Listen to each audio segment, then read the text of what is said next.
Hello there and welcome to another whiskey review with me, the Whiskey Novice. Now, Jim, you an idiot, you're going to say. Cu Bocan is not a distillery that you have not reviewed before. I know that. Cu Bocan is just a brand that I've never reviewed before. It's Tomatin Distillery near Inverness there. Highland Distillery. So yes, it's a distillery that I've reviewed before more than once, but Cu Bocan, I picked this bottle up. This is the Cu Bocan, what do they call it? It's just the Cu Bocan Signature. Cu Bocan Signature. And the reason I picked this up, I seen it at a good price and I hadn't had any Cu Bocans before. It seemed like the right idea. And it just, whenever I had it sitting, I thought, I know it's a distillery. I know that I've reviewed before, Tomatin, but this is interesting. This, you know, I'm going to show this some attention. And as you can see from that fill level, it has had some attention. I didn't buy it that long ago. So let's look at Cu Bocan then.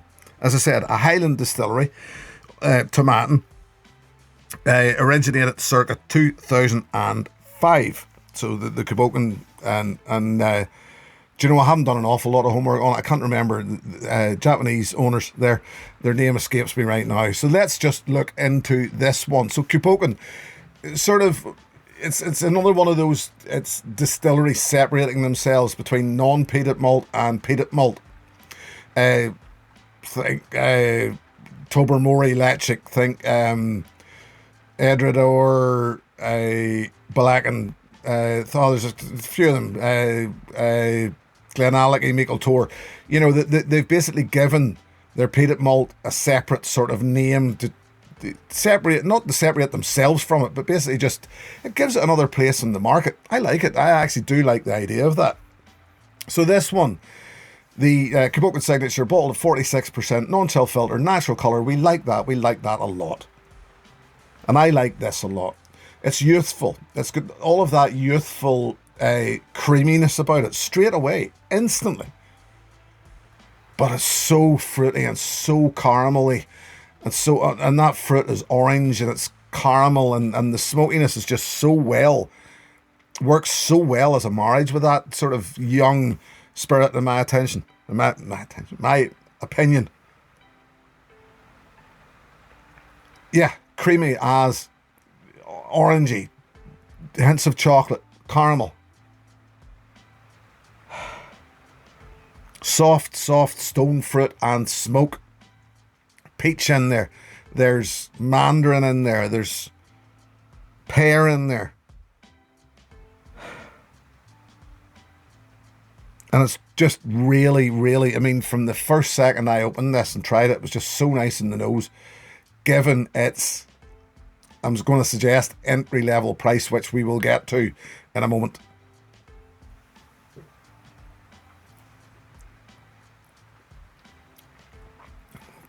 Oh, that's stunning. Sweet, slightly salty, slightly sour arrival. And all of that beautiful soft smoke hangs around in the back of the palate. I would struggle to understand how someone who doesn't like peated whiskey wouldn't like this. It's so rich, so creamy, so thick, so fruity, plum, more orange. Yes, the smoke's there, but it's needed. If this weren't peated, this would just be young. I wouldn't say boring, but it'd be difficult to know how good it could be. It needs to be peated malt.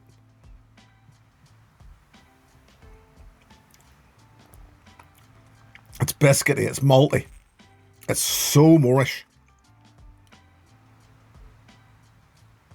Oh man, I could talk about this all day. It's fresh, it's clean. There's hints of spearmint even.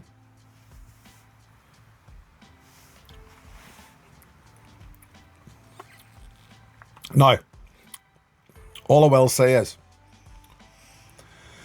and this is a personal thing, and it happens with an awful lot of whiskies with me, once the palate acclimates to it, it very quickly loses a lot of its Well, amazing, glorious. You know, all of a sudden, a lot of that I've already mentioned starts to fall a little flat. I don't know whether that's because it's young. I don't know whether it's me.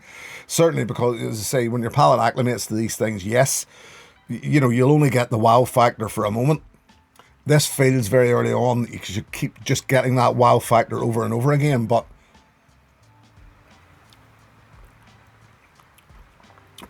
well, you know, it still is great. You know, it really is. Finish, the smokiness is there, but it's just so well played, balanced in and played into everything else. Love it. Let's add some water.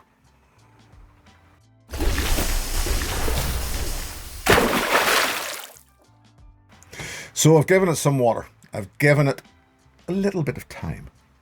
Let's go again. Oh, woofed. It's a citrusy, creamy, caramely, smoky beauty. It really is hard not to like.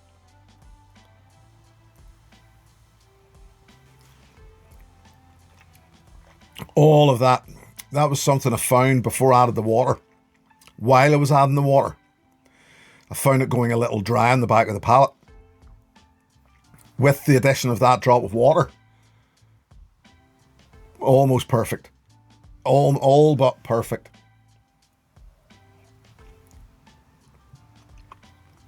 This is class. This is pure class. We already knew Tomatin could make a good non-peated malt.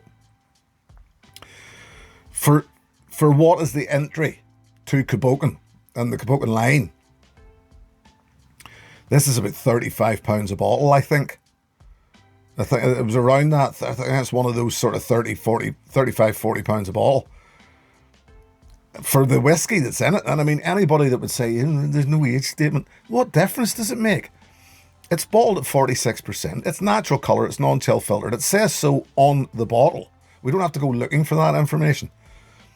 And it's beautiful whiskey. This is the argument to those people that say it must have an age statement. No, it mustn't. It mustn't. It doesn't need an age statement. And I'll go one further even and say that it's got a lovely bottle.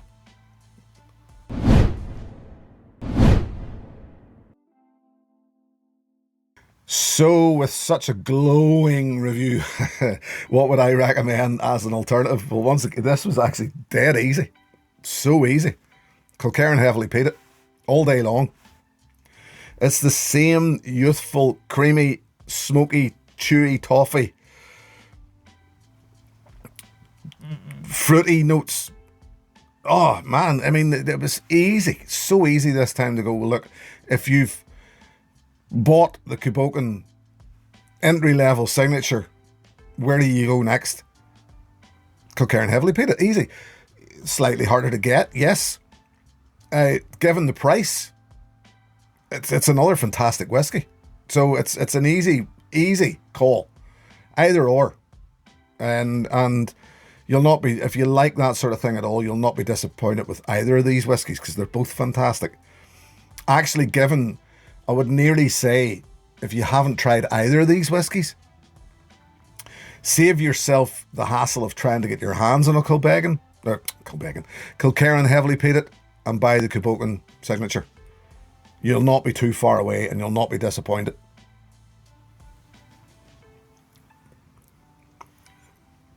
Honestly, forget what I said earlier on. This doesn't flatten out. This just keeps giving. I love it. I genuinely love it. It's the one bottle I think I would suggest, or certainly the main bottle that I've reviewed as part of this series, to say I'm just going to start buying Cu Bocan and see where it goes. It's so good, in my opinion. Only my opinion, remember.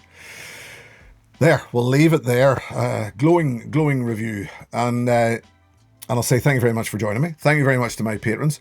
Should anybody wish to join that group and show the channel a little more support, the details are in the video description below. I'll be back the next time. Until then, you look after yourselves. Here's to your good health. Cheers.